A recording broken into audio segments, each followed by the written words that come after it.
Started this business. Steve Rocco was the starting World Industries and had persuaded Rodney not only to stay in skateboarding, but also invest in this new company. To me, a business partner was anybody that, just had excess cash, gullibility, and absenteeism. Rodney had all of those, and he bought out John Lucero for $6,000 and became a partner. As Rodney was investing in another skateboard company, he was forced to quit Paul Peralta and ride for World Industries. By this time, freestyle was losing popularity. Consequently, Rodney's new teammates tried to make him adapt his skills to street skating. No, I never really liked freestyle. But the shit Rodney was doing, it was like kind of beyond freestyle. A lot of it, you could like use it on the street and stuff. He was doing like a lot of ollie stuff and 360 flips and stuff like that. Rodney! No, don't do it!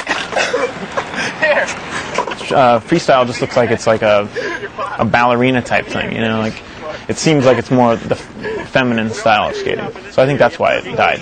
Entitles the bear to focus. It feels so weird. It's so big. I feel kind of manly though.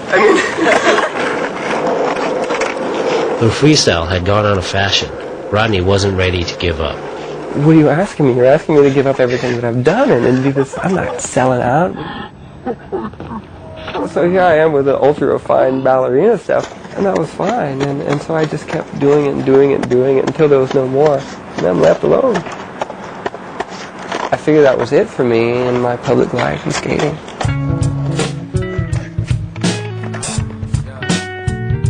By 1990, Rodney's board was discontinued as freestyle died completely. His responsibilities as a company owner forced him to drop out of college. Although he still skated by himself after work, his career had taken an unexpected turn. And I went through this horrible period of being a company guy, which I never wanted to be, and being like a team manager guy, which I never wanted to be. After I got on, when I first went to the factory, he's like, the one who's walking around the warehouse and getting my boards and stuff. I'm tripping out like, man, this guy's a team manager. Like, this is Rodney Mullen. Rodney's formal upbringing had done little to prepare him for managing a team of unpredictable kids. We're just trying to survive day to day, and things keep happening, and it is Pandora's box. When you start asking these pros to be themselves and let it out, you're gonna get it. We were hell. All of us, all those kids that World Industries and Blind, and we put Rodney through it. Seriously, I've never seen anybody look more stressed out than that. Like, just totally turn pale. Like, look how he wants to faint. And he's got to take care of these little monster kids, and he did a good job.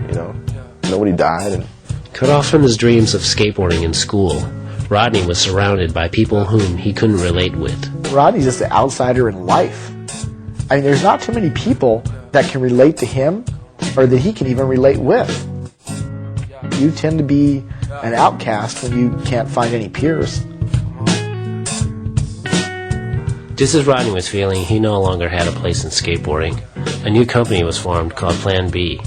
Headed by Mike Ternasky, Plan B wanted to add Rodney's talent and ability to their already incredible team. Once again, an effort was made to get Rodney to street skate. We've been trying to get Rodney to do stuff in the street. I tried, Stacy tried, and we failed. And Mike T came along and goes, man, I can do it. And I just was like looking at him, yeah, right. We're never going to get him to do that kind of stuff.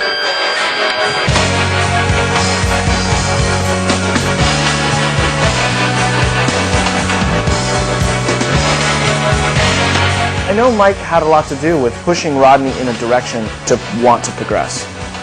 And it's like Mike, if he was going to say, hey, Rodney, do this, he knew that inside of you wanted to do it. So what happened with Mike and Rodney was that he saw something in Rodney, and he made a couple comments, and I think he saw holy shit, he could really do this if he committed to it.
1994, Mike Ternasky was tragically killed in a car accident. He was such a great person. He'd lift you so high, and that's why Plan B was what it was. And it was clear once Mike was gone, it just was never the same. Without Ternasky's direction and leadership, Plan B began slowly dissolving over the next 4 years. In 1997, Rodney started his own company called A-Team. He also came up with an idea involving friend and world teammate Daewon Song. Rodney versus Daewon. The way it came about too is it was not planned whatsoever. Rodney had a part ready and he wanted to do something with it. And then I had a part and we were like, you know what? Instead of waiting, let's just make a video together. I like to do it. What do we do? Well, it could be Rodney Daewon friends. Or what about Rodney versus Daewon? Between us, we weren't against each other, but at the same time, we were still competing in a sense. Like, the weekend would pass, and I'd be like, Rodney, what, you film? And so we keep going because we still have this, hey, what'd you get this weekend? No, what'd you get this weekend? All right, you know, how many tricks you got? 32? Okay, I got 30.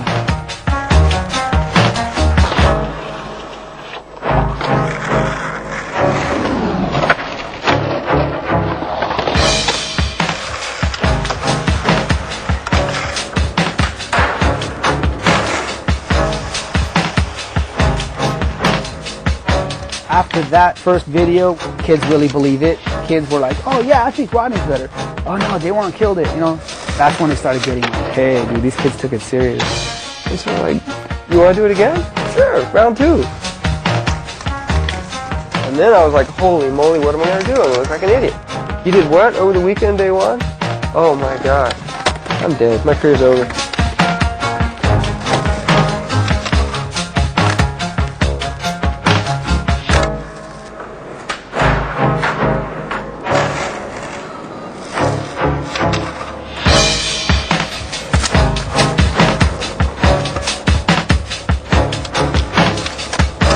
I can't mess with a lot of stuff Rodney does. I mean, that's the truth. But we do such different tricks that it bounces off each other, you know what I mean? Like, we fed off each other.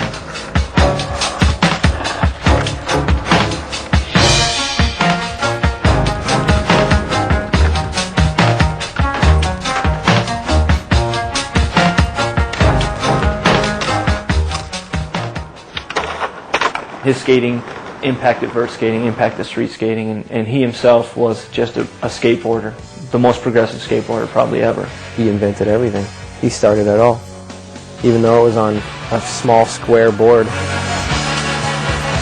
Rodney Mullen invented all of the modern street skating tricks. I mean, he's the godfather of all that's current.